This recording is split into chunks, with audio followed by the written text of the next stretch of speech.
இன்னைக்கு ஸ்பெஷலாக mini tiffin செஞ்சுருக்கோம்மா, வாங்க பார்க்கலாம்.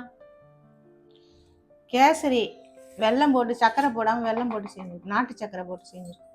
பொங்கல், சுட சுட வெண்பொங்கல், வடை, தோசை, நெய் ரோஸ்ட், பூரி, இடியாப்பம். இடியாப்பத்துக்கு தேங்காய் பால்,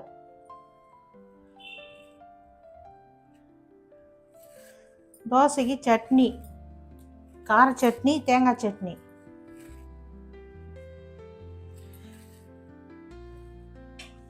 பூரிக்கு உருளைக்கிழங்கு மசால்,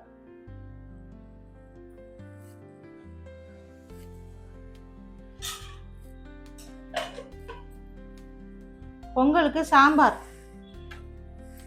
மினி இட்லி சாம்பார் ஊற்றி நல்லா சாப்பிட்டா நல்லாயிருக்கும். மினி இட்லிக்கு சாம்பார் போட்டு நெய் மேலே ஊற்று நல்லா. இதெல்லாம் சாப்பிட்டோன்னே லாஸ்ட்டில் ஃபில்டர் காஃபி. இதான் நம்ம வீட்டில் மினி டிஃபன். வாங்க சாப்பிட்லாம். இதெல்லாம் ஹோட்டலில் வாங்கினோம்னா நிறைய காசு ஆகும். நம்ம வீட்டிலே செஞ்சால் கம்மி காசு நம்ம செய்யலாம். உங்கள் வீட்டில் என்ன சமையல் செஞ்சீங்க கமெண்ட் பண்ணுங்கள், ஷேர் பண்ணுங்கள், சப்ஸ்கிரைப் பண்ணுங்கள். பாய்.